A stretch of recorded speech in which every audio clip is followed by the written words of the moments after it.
Manusia SPD, yang terhormat Bu Dina Melani Rusda sebagai Wakil Kepala Sekolah SD 11, serta ibu-ibu yang telah hadir pada kesempatan ini yang saya banggakan. Pertama-tama, marilah kita panjatkan puji dan syukur kita kehadiran Robi, yang mana berkat ibadahnya kita dapat berkumpul di tempat dan Masya Allah muliakan ini untuk belajar bersama dan berdiskusi bersama-sama. Langsung saja, saya di sini sebagai pemandu diseminasi untuk yang berjudul budaya positif, yang mana materi tersebut akan disampaikan oleh Bu Fika. Kepada Bu Fika, waktu dan tempat saya persilakan. Mohon maaf sebelumnya, sebelum kita memulai acara pada hari ini, mari kita buka acara kita dengan bacaan basmalah. Semoga pada hari ini acara kita bisa berjalan dengan lancar dan diberikan keberkahan juga.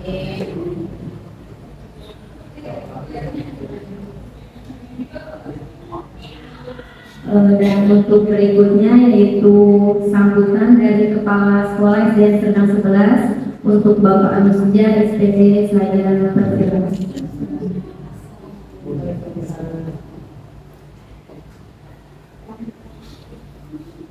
Baik, bismillahirrahmanirrahim. Assalamualaikum warahmatullahi wabarakatuh.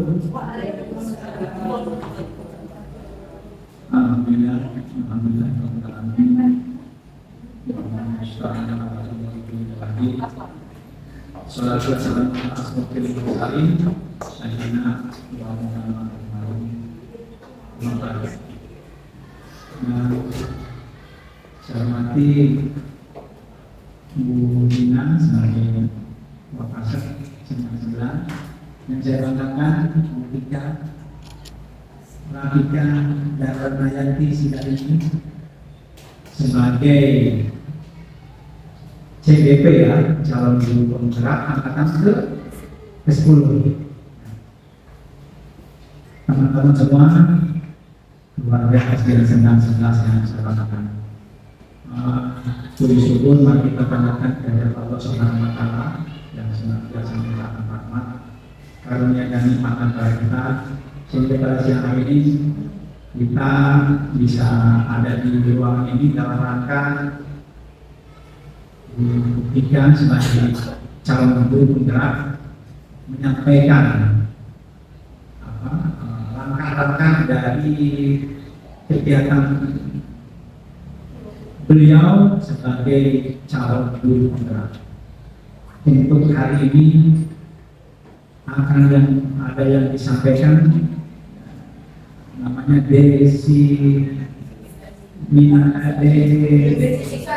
diseminasi ya. Jadi ada hal yang dari buktikan yang didapatkan dari praktikan selama ini ya, disampaikan ke teman-teman ya. Nah teman-teman, ini saya mohon jangan hanya formalitas ya, tapi betul-betul apa yang didapatkan oleh BPK disampaikan ke teman-teman itu juga sebagai pengetahuan ilmu bagi kita semua sehingga kita mendapatkan satu lagi itu ya. Nah judulnya yaitu budaya ya. Nah budaya positif. Nah, budaya positif ya, budaya positif, budaya budidaya ya. Nanti dijabarkan dalam bukunya budaya positif. Mungkin budaya positif yang akan kita terapkan sebuah ini ya, baik di antara kita bersama teman sejawat atau kepada siswa ya. Mungkin lebih lengkapnya nanti dijabarkan oleh Bu Tika. Saya minta selamat, mudah-mudahan ini bermanfaat untuk kita semua. Itu saja sebagai pembukaan dari saya. Kurang lebihnya mohon maaf. Bu Tika saya nggak ikut ini, soalnya di bawah ada kebijakan saya nih ya. Sampaikan kepada saya. Sekali lagi semangat dan selamat teman-teman untuk mengikuti mengikuti kegiatan ini. Kurang lebihnya mohon maaf. Assalamualaikum warahmatullahi wabarakatuh.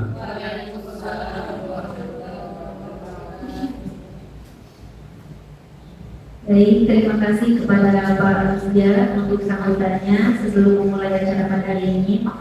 Dan langsung saja untuk pemateri hari ini, yaitu Bu Rafika dan Dari Sigalagi, kepadanya waktu dan tempat saya persilakan. Ya, terima kasih Bu Fitri. Terima kasih juga untuk Pak Rusdia dan juga Bu Nina dan juga Bapak Ibu Guru semuanya yang telah memberikan waktu dan dirinya untuk boleh hadir di ruangan ini. Izinkan saya sebelumnya memperkenalkan diri walaupun sudah kenal ya. Nama lengkapnya Rafika Darmayanti Sigalagi, calon guru penggerak angkatan 10. Dan tadi sudah disampaikan oleh Bu Fitri dan juga Pak Rusdia bahwa kegiatan hari ini adalah menyampaikan terkait tentang budaya positif. Izin saya langsung ya, Bapak Ibu. Nah, di sini walaupun memang ini jam-jam rawan ya, berharap kita bisa menenangkan hati dan pikiran, kita bisa hadir sepenuhnya, boleh sama-sama menikmati kegiatan memperlengkapi diri bersama tentang budaya positif yang tentunya juga ini melekat dengan kurikulum yang sudah kita terapkan saat ini, yaitu kurikulum Merdeka. Di sini untuk pertanyaan pemantiknya nih, kira-kira nih Bapak, Ibu, apakah setuju atau tidak gitu? Kalau misalnya hukuman itu sebenarnya dapat mendisiplinkan anak, kira-kira setuju atau tidak?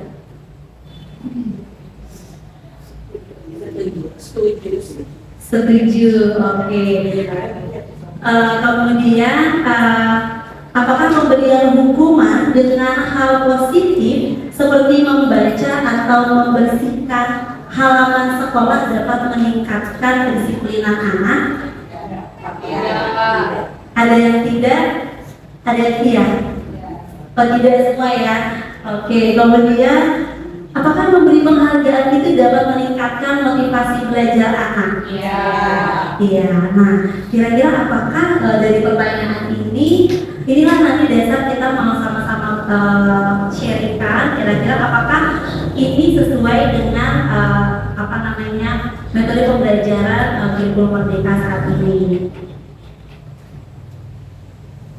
Nah, ini adalah konsep inti yang akan kita pelajari. Yang pertama itu adalah perubahan paradigma belajar, kemudian disiplin positif, kemudian nilai-nilai kebajikan, kebutuhan dasarnya manusia, lalu motivasi perilaku manusia, posisi kontrol guru, keyakinan kelas, dan segitiga restitusi. Kalau misalnya dari konsep ini kira-kira yang sudah familiar kita dengar yang mana nih Bapak Ibu? Keyakinan kelas. Terus ada lagi gak yang sudah familiar banget dengan kata-kata kebutuhan dasar manusia, disiplin positif. Oke, ternyata udah banyak ya. Oke, next.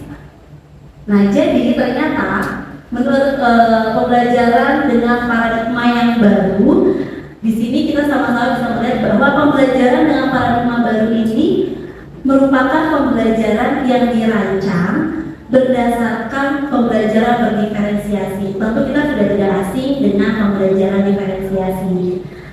Sehingga artinya dengan pembelajaran berdiferensiasi ini, peserta didik bisa belajar sesuai dengan kebutuhannya. Jadi dengan adanya pembelajaran diferensiasi, peserta didik itu akan lebih nyaman dalam pembelajaran di kelas. Dan tentunya sesuai dengan profil pelajar Pancasila. Lalu siapa sih sesungguhnya kalau misalnya di dalam kelas yang memiliki kontrol pembelajaran itu kira-kira siapa? Ya, Bapak Ibu gurunya ya. Nah, sekarang kita mau sama-sama lihat nih, kira-kira apakah itu sesuai atau bukan. Misalnya ini ada dua tabel, saya tunjukkan dua tabel. Yang pertama sebelah kanannya itu adalah stimulus respons, dan yang kedua ini adalah teori kontrol atau pilihan. Jadi misalnya di bagian kotak yang sebelah kanannya, tabel sebelah kanan, kita mencoba mengubah orang agar pandangannya itu sama seperti kita. Tetapi Tetapi ternyata seharusnya itu adalah kita berusaha memahami pandangan orang lain, karena orang lain gak akan pernah bisa kita ubah gitu. Lalu perilaku buruk dilihat sebagai suatu kesalahan, tentu kita bakal berpikir oh ini sebuah kesalahan. Jadi biasanya kalau anak melakukan kesalahan kita tentang bukan apa ya, tapi mungkin dekat dengan hukuman gitu. Nah, ternyata dari kontrol atau pilihan itu adalah setiap anak itu ketika dia melakukan sesuatu dia pasti punya alasannya. Nah, seringkali ternyata kita tidak menanyakan apa sih yang membuat kamu begitu gitu, tapi kita tuh udah langsung yang kayak langsung marah gitu, apalagi menghakimi, apalagi ketika itu adalah sudah menyangkut mengganggu temannya yang lain atau mungkin dia tidak bersikap santun. Lalu stimulus respon berikutnya adalah orang lain bisa mengontrol saya. Ini tadi sama sebenarnya ya, bahwa sebenarnya hanya diri kita yang bisa mengontrol diri kita, bukan orang lain gitu. Kemudian pemaksaan ada pada saat rujukan gagal. Nah, kalau misalnya kita meminta anak melakukan sesuatu tapi ternyata dia belum melakukan, akhirnya cenderung kita memaksakan dia supaya mengikuti apa yang kita mau. Padahal kita yang sebagai guru ini memiliki teori kontrol, yaitu adalah harusnya kita berkolaborasi dan konsensus menciptakan pilihan-pilihan yang baru. Kemudian ada yang namanya model berpikir menang atau kalah. Seharusnya itu model berpikir menang dan menang. Jadi selalu dikaitkan dengan hal-hal yang positif. Ini yang sering terjadi, yaitu miskonsepsi tentang teori kontrol. Teori kontrol ini adalah yang sering kita lakukan gitu. Jadi ada 4 poin. Kita beranggapan bahwa kita punya ilusi bahwa guru itu mampu mengontrol murid. Kemudian yang kedua, ilusi bahwa semua penguatan positif itu efektif dan bermanfaat walaupun itu sifatnya memaksa. Kemudian yang ketiga, ilusi bahwa kritik akan membuat rasa bersalah dan menguatkan karakter anak. Dan yang keempat, ilusi bahwa orang dewasa itu berhak untuk memaksa. Dan ternyata ini adalah sesuatu hal yang salah gitu ya, sebenarnya ternyata bukan itu gitu. Tetapi sebenarnya apa sih artinya disiplin? Disiplin itu berasal dari kata Latin, bahasa Latin itu disiplina, yang artinya belajar. Makna asal dari kata ini berkonotasi dengan disiplin dan diri dari murid-murid Socrates dan Plato. Di sini disiplin dinyatakan bahwa disiplin diri itu membuat orang menggali potensinya sehingga mendapatkan sebuah tujuan dan akan dihargai oleh orang lain. Kemudian jika kita bawa dalam kebudayaan kita, makna disiplin itu telah berubah menjadi sesuatu yang harus dilakukan karena diminta, terutama orang dewasa yang meminta. Apalagi kalau misalnya di dalam kelas, anak itu akan dianggap disiplin ketika anaknya itu mendengarkan apa kata kita. Padahal belum tentu kita tahu keadaannya dia, alasan dia untuk melakukan seperti itu. Nah, ternyata disiplin positif adalah salah satu cara penerapan disiplin yang tujuannya untuk menumbuhkan kesadaran anak atau kesadaran peserta didik tanpa mengharapkan imbalan. Jadi kalau tadi di pertanyaan pemantik misalnya dibilang berarti iming-iming hadiah itu bermanfaat atau misalnya itu jadi sebuah disiplin atau enggak, ternyata itu sebuah miskonsepsi yang salah. Saya juga baru mengetahuinya karena jujur di kelas saya sebelumnya begitu. Jadi kalau misalnya dia tertib atau nggak ngobrol dalam mengerjakan tugas atau misalnya dia mengerjakan tugas itu sendiri, saya kasih bintang, saya memperlakukan bintang. Tapi ternyata anak jadi tahu, oh kalau misalnya nanti fisika lihat saya tertib, berarti nanti saya akan dapat star di bukunya mereka gitu. Dan ternyata hal itu membuat mereka hanya disiplin ketika ada saya. Ketika nggak ada saya, mereka ya udah melakukan segala sesuatu yang menurut mereka it's okay begitu. Next. Nah, ternyata di sini ada nilai-nilai kebajikan universal bahwa kita harus meyakini setiap perbuatan atau perilaku itu pasti ada tujuannya.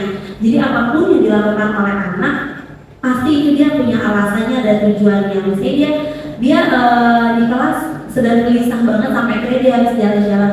Mungkin dia udah lelah duduk misalnya gitu, atau mungkin dia memang tipe anak yang aktif. Jadi kalau kita paksa duduk sampai sejam pasti bisa ya, kita juga pasti kalau kita guru pasti masih bisa keliling-keliling gitu alasannya sambil lihat anak gitu. Tapi kalau anak kan kalau misalnya mereka begitu kita kan mempertanyakan kenapa kok kamu keliling-keliling, ibunya kan ada di depan, ibunya lagi ngajar gitu. Nah, dengan mengaitkan nilai-nilai kebajikan yang diyakini seseorang, maka motivasi intrinsiknya akan berubah. Ini yang sebenarnya harus kita lakukan ternyata. Kalau yang tadi misalnya yang sudah saya lakukan itu memberikan bintang, itu ternyata termasuk dalam motivasi ekstrinsik. Jadi motivasinya dia tertib itu karena memang mau dapat sesuatu dari kita, karena iming-iming. Padahal sebenarnya kalau dia mau melakukan itu harusnya muncul dari dalam diri dia gitu.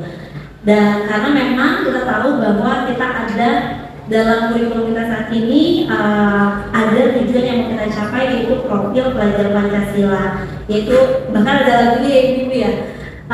Ada 6 karakter atau profil pelajar Pancasila. Yang pertama apa? Beriman. Yang kedua bertakwa, mandiri. 4 bertakwa.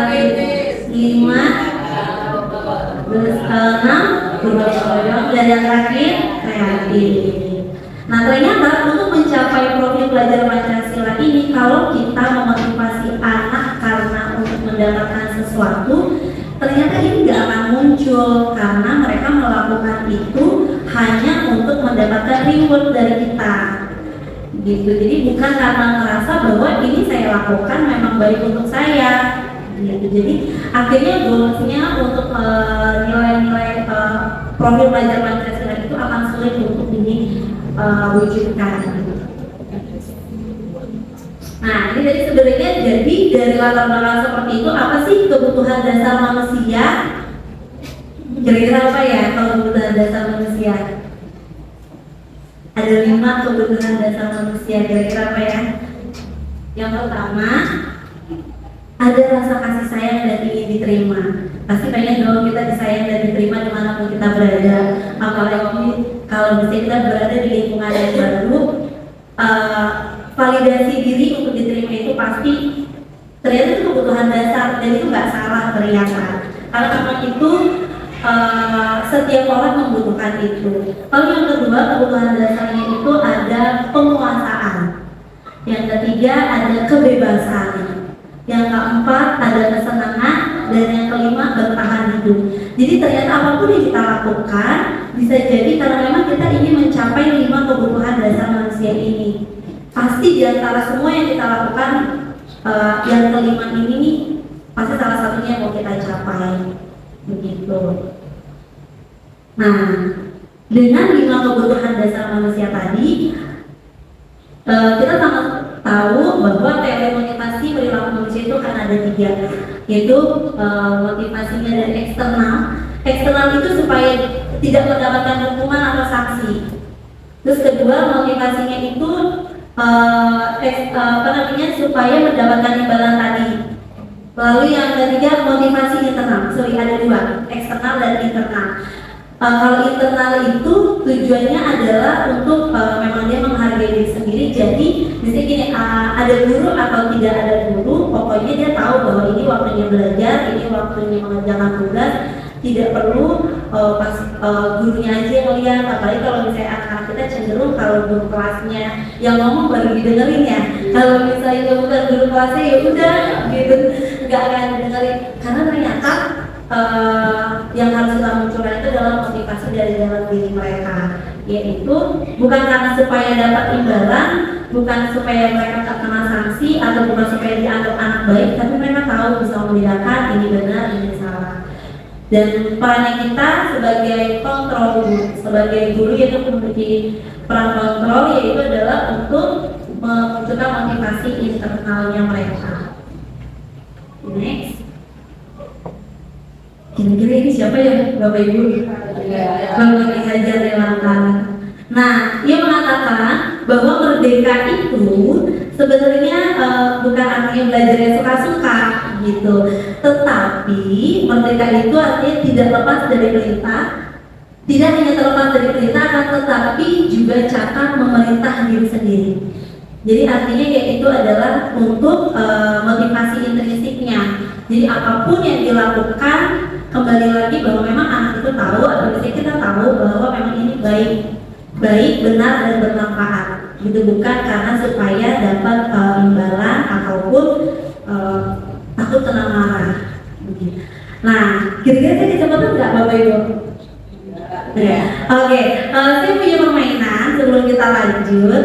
Nanti ada mungkin kalau waktu itu Bu Yenti sudah pernah bikin waktu di praktik baik, cuma ini agak sedikit berbeda. Jadi lebih kawan, kawan, kabarku baik-baik saja. Berbatu tulis. Nanti kalau misalnya tepuk tangan, hentak kaki, putar-putar, cari yang lain. Nanti cari yang lain. Kalau misalnya saya bilang 3 orang, berarti kelompok itu harus 3. Kalau misalnya saya bilang 5, berarti 5. Jadi kita bergerak dulu. Ya, kita berdiri dulu ya Bapak Ibu.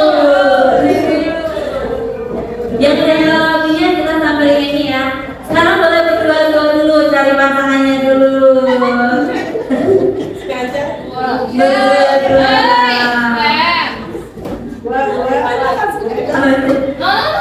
Oke, udah ada pasangannya.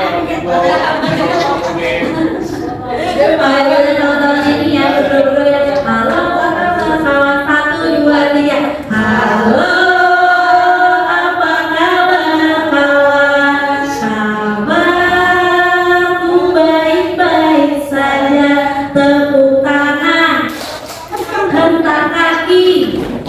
Putar-putar, cari yang lain 3 orang.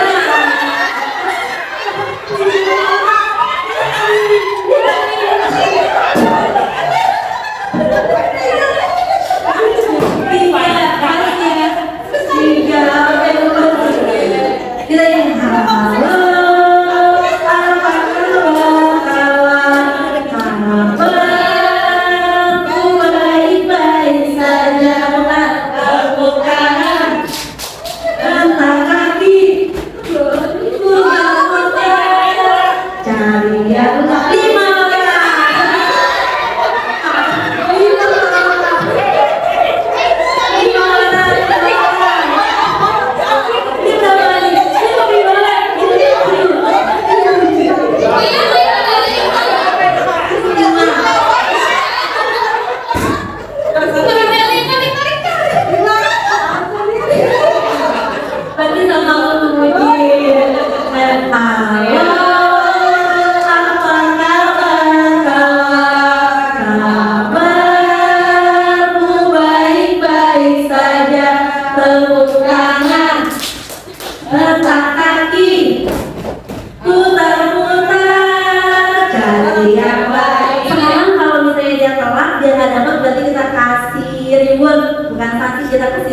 berarti dia yang akan berjoget di depan. Jadi coba-coba tapi harus pada jangan jatuh ya Bu. Harus hati-hati ya.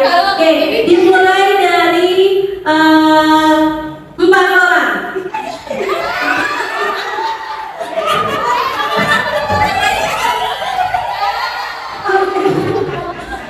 Halo.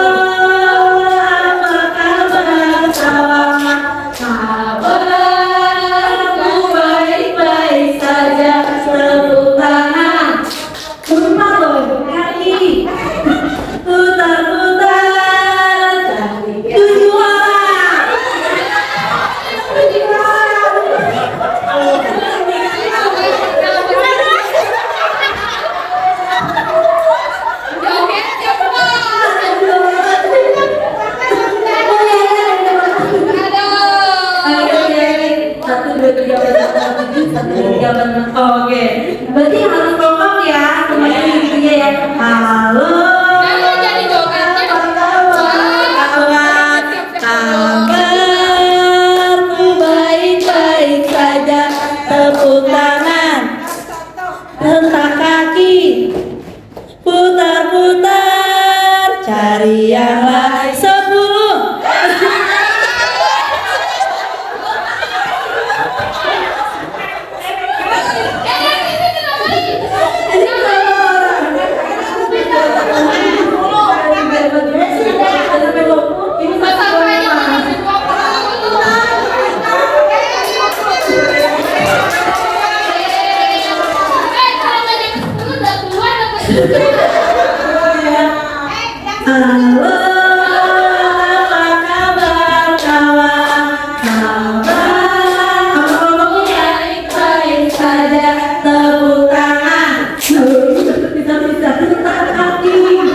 Halo, apa kabar kawan?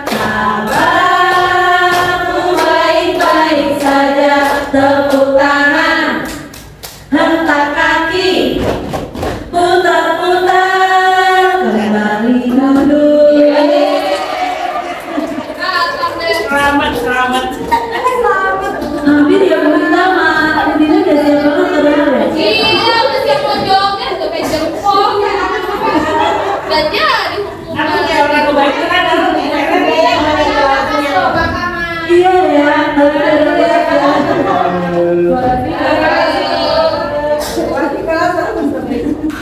oke, dan tadi kita bisa lanjut. Kok nanti sih sekarang ya, kita bisa lanjut lagi ya. Mungkin kalau yang udah seret gara-gara ketawa, boleh kita minum dulu.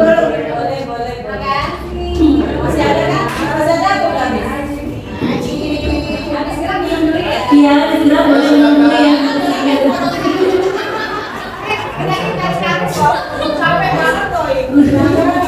Nah, Bapak Ibu kenapa tadi saya ngajaknya muter? Karena kan tadi kebutuhan anak kita yang maunya bebas. Apalagi kita masih kelas kecil. Jangan kelas kecil kita juga kayaknya kalau gurunya cuma duduk-dudukan aja kita pas sudah bisa ya, yang nencok lah pinggangnya, yang apalah gitu. Nah, ini bisa salah satu cara untuk mencairkan suasana supaya mereka yang tadinya senang udah lagi ngantuk mungkin atau udah jenuh gitu, jadi mereka bisa berlari, cuma kita harus waspada dengan area kita gitu. Oke, lanjut. Kemudian adalah selain tadi kita sudah memahami ada motivasi intrinsik dan juga ekstrinsik, ada beranggapan bahwa dihukum oleh penghargaan. Kamu dihukum supaya kamu itu nanti jadi anak yang benar. Apa yang diharapkan itu supaya terwujud gitu. Nah, bahwa penghargaan berlaku sama dengan hukuman dalam arti meminta atau membujuk seseorang untuk melakukan sesuatu untuk memenuhi suatu tujuan tertentu. Nah, dihukum oleh penghargaan ini ada dampaknya, ternyata bukan hanya dampak bahwa mereka akan disiplin gitu ya, tapi pengaruhnya ini bisa saja jangka panjang dan juga jangka pendek. Kemudian penghargaan menghukum, penghargaan mengurangi ketepatan, penghargaannya tidak efektif, dan penghargaan merusak hubungan. Apa sih maksudnya dari dihukum oleh penghargaan ini? Dihukum oleh penghargaan itu ternyata penghargaan menurunkan kualitas, mematikan kreativitas, dan juga mengurangi motivasi intrinsik. Kenapa kok bisa begitu? Karena nanti kalau misalnya anak dihukum depan teman-temannya, mungkin dia nggak merasa malu kan, dan mungkin dia akan jadi apa sih namanya kurang percaya diri gitu, karena dia sudah ada di depan teman-temannya. Bisa jadi itu jadi hukuman jangka panjang karena dia traumatik, atau jangka pendeknya mungkin ada di parkour ya udahlah gitu, habis udah kejadian udah dia lupa, itu kan kita tidak bisa menjangkau karakter setiap anak itu ya gitu. Kemudian ada lagi bentuk program kebajikan atau apresiasi, yang ini adalah memberi pengakuan secara khusus. Ada anak yang kalau dia melakukan sesuatu, dia butuh diakui keberadaannya, divalidasi keberadaannya kalau apa yang dia lakukan itu juga sebenarnya sesuatu yang baik dan benar. Jadi kalau misalnya kita menghargai dia dan memberikan apresiasi, itu pasti akan memotivasi mereka. Tapi kita juga harus waspada karena khawatirnya jadi ekstrinsik gitu, jadi muncul karena supaya dapat dipuji terus gitu. Kemudian beri pengakuan kepada semua murid dengan sama. Biasanya jangan sampai kita memberikan pengakuan kepada atau memberi pujian itu hanya kepada anak yang beberapa anak tertentu. Mungkin kalau untuk anak yang dia aktif, pinter, terus nice, kata-kata pengakuan itu pasti lebih mudah ya kita ucapin gitu. Tapi untuk beberapa anak yang mungkin dia butuh perhatian, kebutuhan dasarnya belum kita sentuh, mungkin dia akan banyak untuk mencari perhatian gitu. Next, apa sih contoh pengakuan atau apresiasi kebajikan? Misalnya gini, ada 3 untuk supaya kita bisa bedakan. Misalnya kemarin saya perhatikan, dan ini nilai kebajikan yang kita lakukan adalah rasa empatimu besar sekali.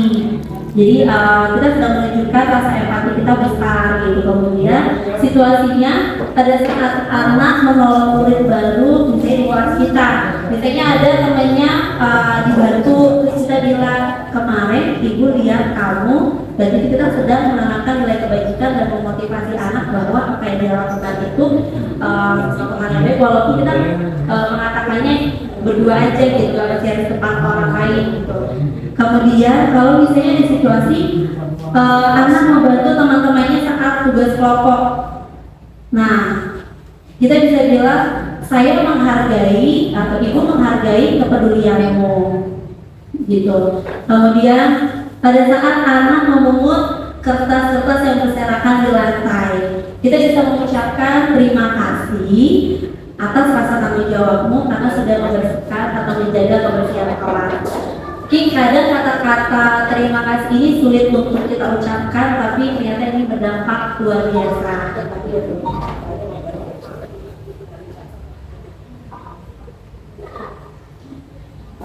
Oke, next tindakan guru. Ini kita mau lihat nih kira-kira bedanya ini hukuman atau konsekuensi. Ya, kita mau lihat kalau misalnya nanti Bapak Ibu bantu jawab ya, kira-kira ini hukuman atau konsekuensi. Yang pertama, mencatat 100 kali dalam buku dengan kalimat saya tidak akan terlambat lagi karena dia datang terlambat ke sekolah. Kira-kira ini hukuman atau konsekuensi? Ya, ini adalah hukuman. Kemudian lari mengelilingi lapangan basket 2 kali karena terlambat hadir di sekolah. Oh ya. Hukuman atau konsekuensi? Hukuman. Kemudian murid diminta untuk push up 15 kali karena tidak menggunakan masker ke sekolah. Ini kan sebenarnya dia tahu ya bahwa menggunakan masker supaya dia sehat ya. Kira-kira ini hukuman atau konsekuensi? Konsekuensi. Nanti kita cek ya kira-kira benar apa enggak. Oh, dia bilang konsekuensi dan bilang hukuman. Kira-kira apa ya jawabannya? Oke, nanti kita lihat. Kemudian menggantikan kertas tugas teman yang telah dia coret-coret. Konsekuensi. Sepakat? Oke. Kemudian membersihkan tumpahan air di meja tulis karena tersenggol. Murid disuruh untuk tidak mengenakan sepatu seharian di sekolah karena dia tidak memakai sepatu hitam. Next, lari mengelilingi lapangan basket 2 kali karena terlambat 10 menit untuk pelajaran video. Oke, kita lihat jawabannya. Nah, kenapa kok yang lari? Kan yang atas lari mengelilingi lapangan basket 2 kali karena terlambat hadir. Sementara kalau PJOK lari mengelilingi lapangan basket 2 kali tapi sama-sama apa namanya lari sih. Cuma kalau yang di atas itu kan kenapa dikatakan hukuman? Karena nggak ada kaitannya dengan apa yang dia lakukan untuk pelajaran. Sementara PJOK dia lari lapangan karena kelas 10 menit termasuk konsekuensi karena memang sedang pelajaran PJOK. Atau bisa saja kan memang pada saat itu sudah teman-teman yang lain sudah pemanasan. Gitu. Oke. Jadi berarti kira-kira apa perbedaannya hukuman dengan konsekuensi?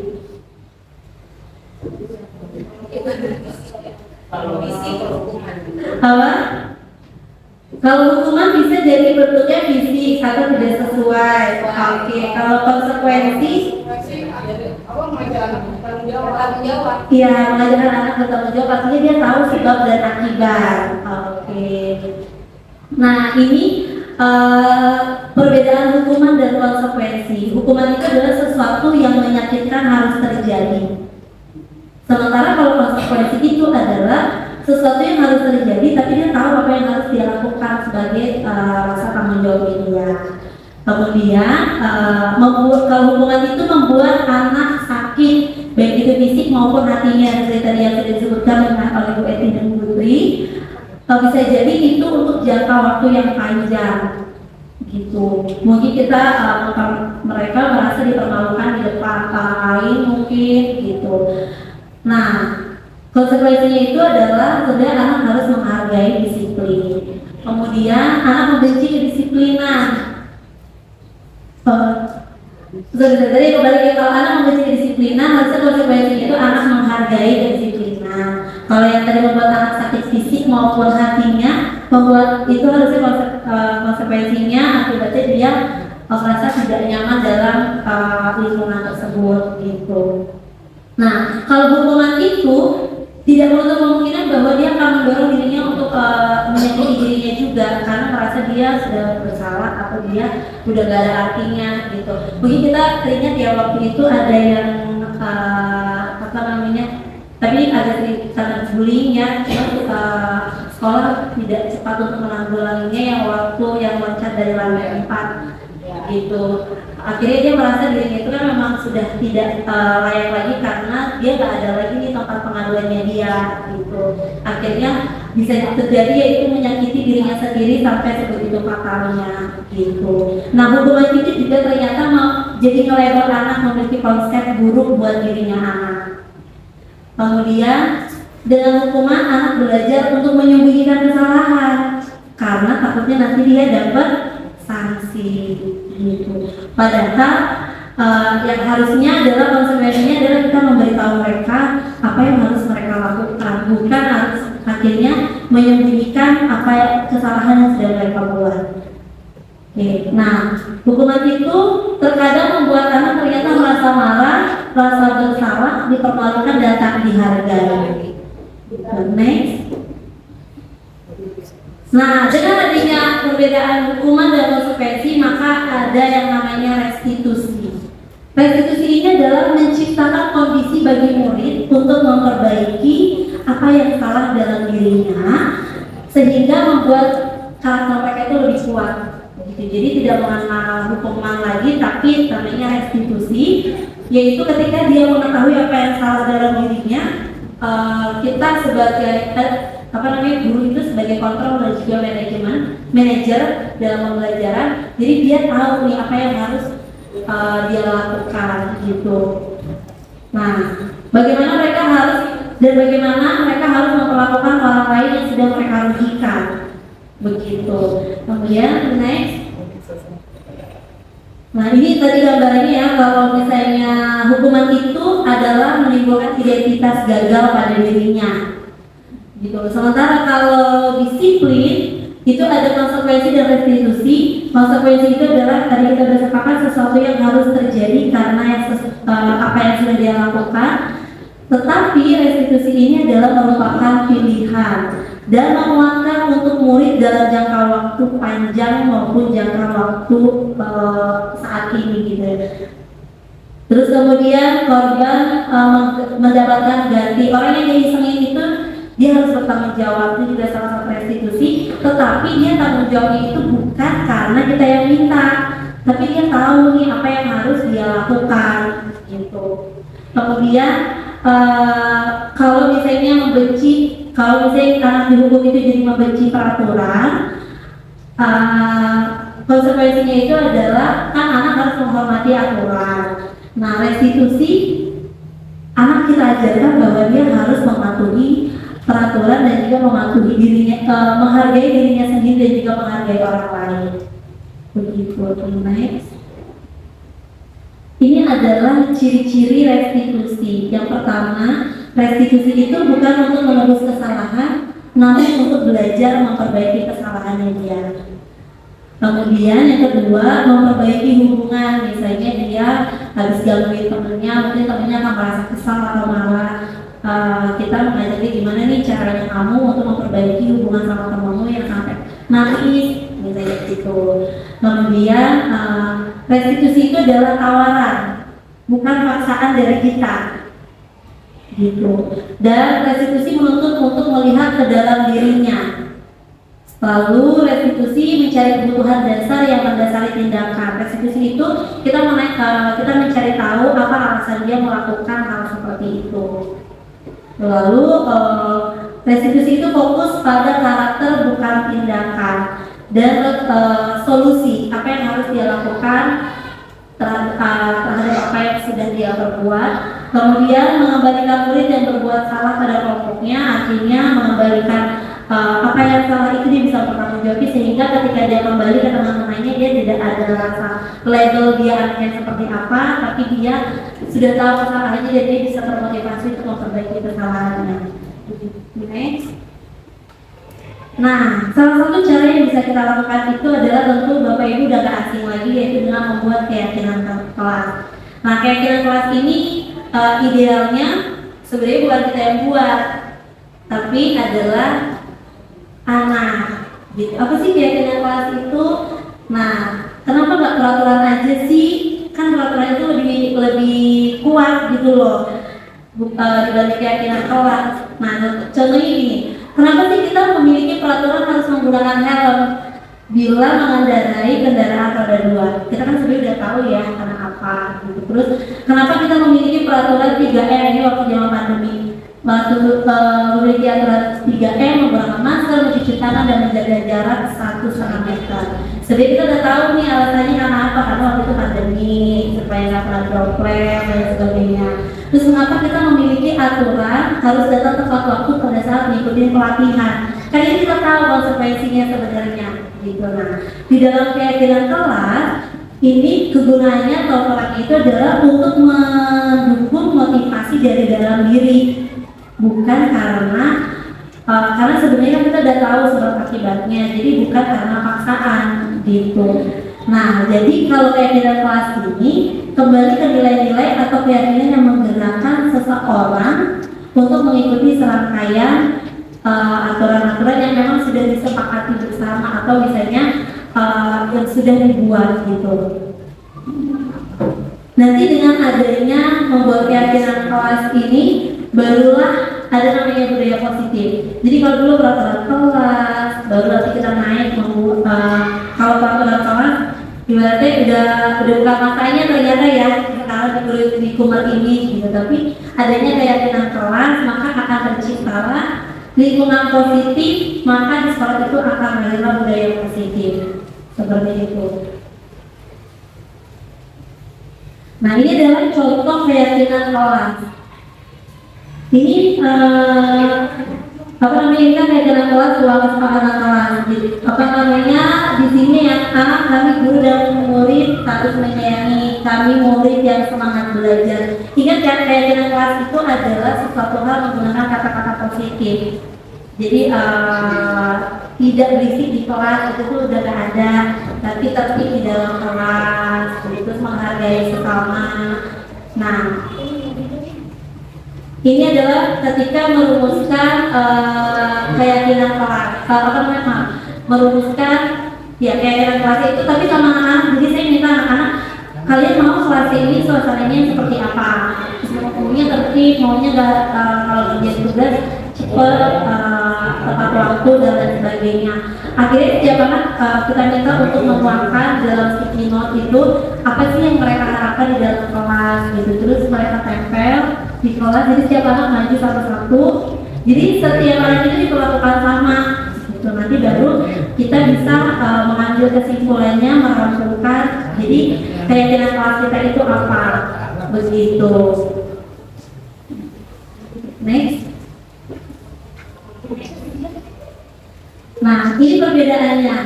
Kalau misalnya ada peraturan selalu kembalikan buku ke tempatnya, kira-kira keyakinan kelasnya gimana nih Bu? Kami merapikan. Bisa. Kami akan merapikan buku yang telah kami baca. Oke, terus dilarang mengganggu orang lain. Ini kan kata-kata negatif ya ternyata ya. Kira-kira keyakinan kelasnya itu jadinya gimana? Menghormati orang lain. Lalu yang ketiga, hadir di sekolah 15 menit sebelum pembelajaran dimulai. Saya tepat atau saya menghargai waktu. Lalu dilarang melakukan kekerasan atau bullying kepada teman. Ya, menyayangi teman atau menghargai teman. Lalu dilarang menggunakan narkoba. Kalau ini kayaknya kan usulan besar ya. Bergantian atau menunggu giliran. Saya seperti cuci tangan nih. Kalau hari Rabu habis senang, saya akan antri. Ada lagi kira-kira? Itu yang bisa ya saya nanti. Kemudian jangan berlari di kelas atau koridor atau selasa. Jalannya pelan. Oke. Nah itulah contoh-contoh keyakinan kelas yang sebenarnya sih melekat dalam kehidupan sehari-hari ya Bapak Ibu sama saja. Sekarang kita masih sering menggunakan kata-kata negatifnya. Nah ternyata dari segi psikologis kata-kata negatif itu justru yang akan lebih diingat gitu dibandingkan dengan kata. Jadi kata terakhirnya jangan, justru mereka kata motivasi untuk melakukan. Dilarang, emang apa sih kalau dilarang gitu. Jadi ternyata ini sudah dipadupadankan dengan segi psikologi anak atau kita juga orang dewasa bahwa menggunakan kata-kata positif, gitu, bukan larangan gitu. Nah ini adalah contohnya selain yang tadi kita sudah sebutkan, selalu kembalikan buku ke tempatnya. Contohnya adalah bertanggung jawab. Kan sebenarnya juga kita, misalnya saya melarang anak itu untuk atau saya meminta anak itu untuk mengembalikan buku yang saya ajarkan sebenarnya lagi ngajarin dia tanggung jawab ya. Cuman ternyata penggunaan kata itu yang sangat bermakna juga ternyata. Gitu. Nah jangan berlari di kelas atau koridor, jangan main bola ya. Nah ini juga saya kena nih, jangan main bola ya di selasar ya. Gitu harusnya kan ternyata keselamatan dan keamanan ya. Ternyata lebih simpel kata-katanya gitu, lebih singkat. Ini pastikan aman ya. Ya pastikan aman ya, gitu. Keselamatannya dijaga ya kan sebenarnya ternyata lebih apa ya? Lebih mudah diingat ternyata gitu. Saya sendiri juga beda. Kalau misalnya apalagi kelas 3 lagi asik-asik ya Bu ya, lagi main bola di selasa gitu. Ternyata saya sebelumnya juga menggunakan kata yang salah. Jadi jangan main di selasa ya, tapi harusnya jaga keselamatan ya gitu. Karena anak itu yang di depan itu terakhirnya. Iya betul. Jadi kata-kata lari atau biasanya cuma 2 pilihan anak itu ngerekamnya, kata larangan dan kata terakhir. Makanya dibilang ya udah kita menggunakan dari segi psikologi anak menggunakan kata-kata positif gitu. Ini adalah 5 posisi kontrol, yaitu ada penghukum, pembuat rasa bersalah, teman, pemantau, dan manajer. Kira-kira nih kalau melihat dari sini 5 posisi kontrolnya dulu, kita harusnya berada di posisi yang mana? Kira-kira apakah kita si penghukum, pembuat rasa bersalah, sebagai teman, pemantau, atau manajer? Idealnya harus kita yang mana? Manajer, terus ada yang bilang teman, terus manajernya bukan manajer di kantor ya. Nah, kalau misalnya perbedaannya gini, kalau misalnya ada anak yang marahin temennya, menghargai temennya atau biasanya temennya, kalau kita sebagai penghukum, yang kita lakukan itu adalah menunjuk-nunjuk, menyakiti dan menyindir anak itu namanya kita penghukum. Nah, tapi kalau membuat rasa bersalah, kita ngasih tahu bahwa apa yang dilakukan itu salah. Gitu, kita bukan ngejar sih ya, tapi apa namanya mengatakan yang seharusnya itu kamu harus kayak gini. Jadi ada kita merasa bersalah. Nah kalau teman membuatkan alasan-alasan untuk muridnya, oh ya nggak apa-apa, tapi kamu tahu nggak sih kalau kamu kayak itu nanti temennya kalau gini gitu. Nah kalau pemantau itu adalah menghitung dan mengukur. Dia mantau ini udah berapa kali nih bikin kesalahan. Ini sekarang dia ada di level berapa nih, tunggu ya nanti ibu catat ya gitu. Nah kalau manajer mengajukan pertanyaan, jadi tanya kenapa kamu kok tadi pukul temennya, nanti dia akan kasih tahu, bisa jadi ternyata dia dipukul duluan tapi kemarin dia baru punya kesempatan pukulnya hari ini. Yaitu yang pertama menstabilkan identitas. Jadi menstabilkan identitas itu bagiannya yang paling bawah ini.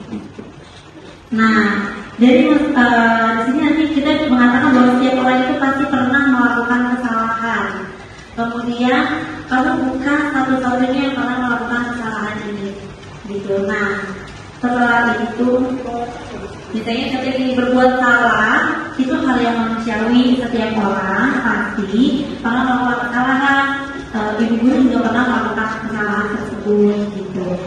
Nah, apakah kamu mau nih bersikap baik sama teman? Nah, itu menstabilkan identitas. Lalu di dalam intinya dalam di menstabilkan identitas ini adalah membuat anak yang merasa salah, merasa gagal itu menjadi positif terhadap dirinya, bahwa bukan cuma dia pelaku utamanya gitu, tapi setiap orang juga pernah melakukan kesalahan gitu.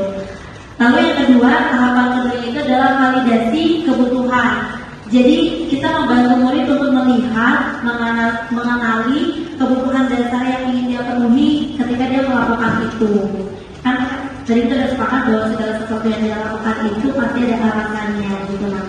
Misalnya kita contoh kata-kata yang bisa kita ucapkan itu adalah kamu bisa saja melakukan hal yang lebih buruk, tapi kan kamu tidak melakukannya gitu. Dan ibu yakin nih kamu melakukan itu pasti kamu ada alasan.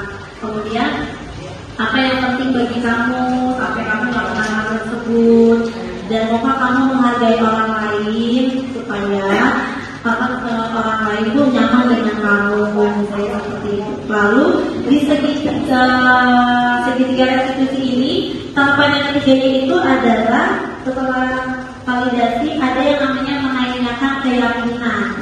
Menanyakan keyakinan itu adalah apa sih yang sudah kita sepakat, kita yakini di sekolah, misalnya tadi menjaga keamanan, menghargai teman. Jadi kita ingatkan lagi, maka keyakinan kelas itu perlu dibuat di dalam kelas, dan itu anak yang kita libatkan. Kalau aturan kan cenderung kita yang buat ya Bu ya.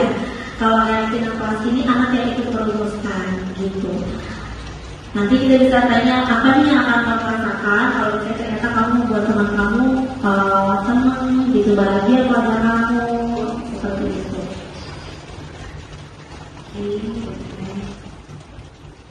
Nah, ini adalah gambaran yang tadi sudah disampaikan.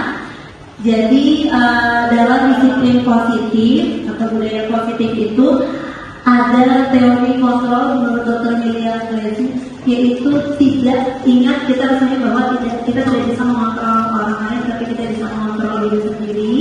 Kemudian apapun yang dilakukan oleh seseorang itu pasti ada alasannya. Maka kita harus mengenali dulu ketika kita ingin memperbaiki itu, karena motivasi itu harus motivasi yang intrinsik, bukan ekstrinsik atau kata paksaan. Kemudian peran kita itu adalah sebagai manajer, dan kita mengetahui bahwa setiap orang itu punya kebutuhan dasar yang berbeda. Jadi kita baik kita menanyakan anak-anak kita dulu kenapa dia melakukan sesuatu hal yang seperti itu, kebutuhan dasar apa yang sedang dia penuhi, yang ingin dia penuhi. Ya itu saja. Kemudian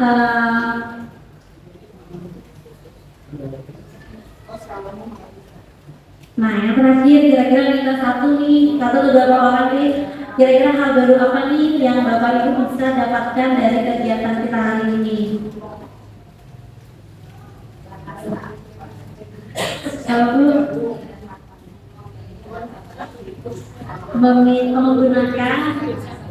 menggunakan bahasa baru, pakai ini ya, menggunakan bahasa baru, memotivasi untuk merubah karakter anak supaya dia tidak merasa bersalah ya, tapi malah memperbaikinya. Kira-kira apalagi Bu yang ya Putri? Oke, jadi bisa membedakan hukuman dan konsekuensi. Ya, terima kasih Ibu untuk sharingnya. Semoga apa yang sudah kita sharingkan bersama di tempat ini boleh menjadi bekal baru kita nih untuk untuk menuntun anak-anak ya. Karena kalau kita ternyata sebagai penuntun, bukan pengajar. Gitu. Ini hal baru juga yang saya tahu bahwa Ki Hajar Dewantara mengatakan peran kita itu adalah menuntun, jadi apapun pembelajaran yang terbaik adalah teladan hidup. Jadi bukan kata-kata nasihat, tapi betul-betul apa yang kita ucapkan dan itu yang anak-anak juga lakukan. Jadi kita membersamai anak sih, makanya bilangnya membersamai anak, ternyata maknanya seperti itu gitu. Baik, itu saja dari saya. Terima kasih. Saya kembalikan kepada Guru Ibu.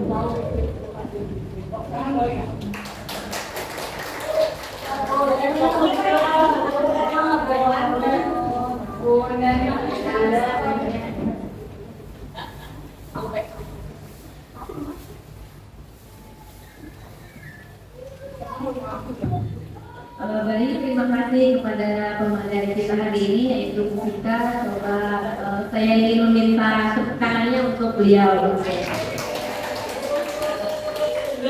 Semoga materi yang Bu Vika sampaikan kepada kita bisa bermanfaat dan bisa kita lakukan juga untuk anak-anak kita di kelas.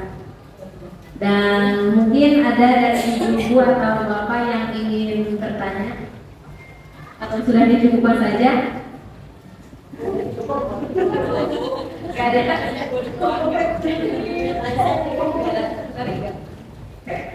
Muji, ingin bertanya?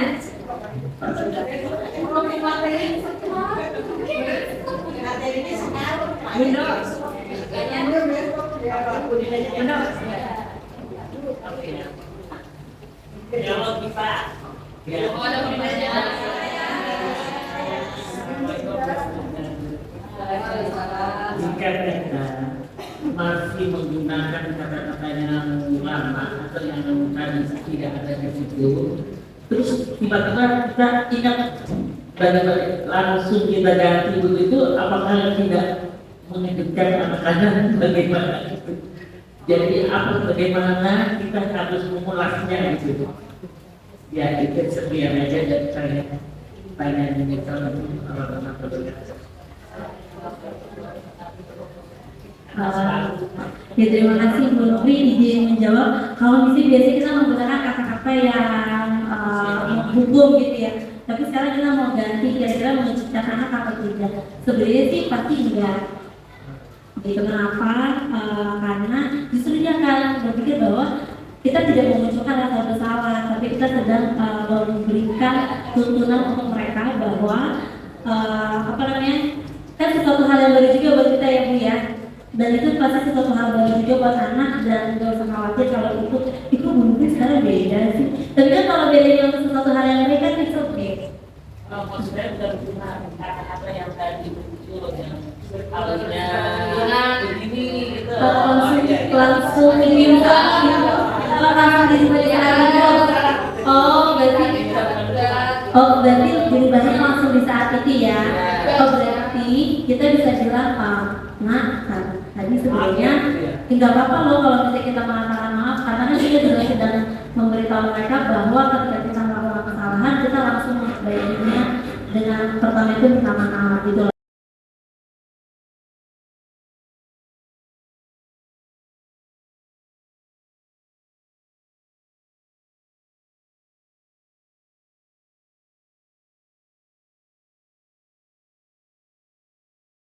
Baik Bapak Ibu, demikianlah diseminasi tentang budaya positif yang bisa dapat saya sampaikan. Kiranya apa yang sudah kita bahas dan kita sharingkan pada hari ini bermanfaat bagi kita dan terlebih untuk anak didik kita sehingga kita bisa menerapkan budaya positif di sekolah kita ini. Assalamualaikum warahmatullahi wabarakatuh.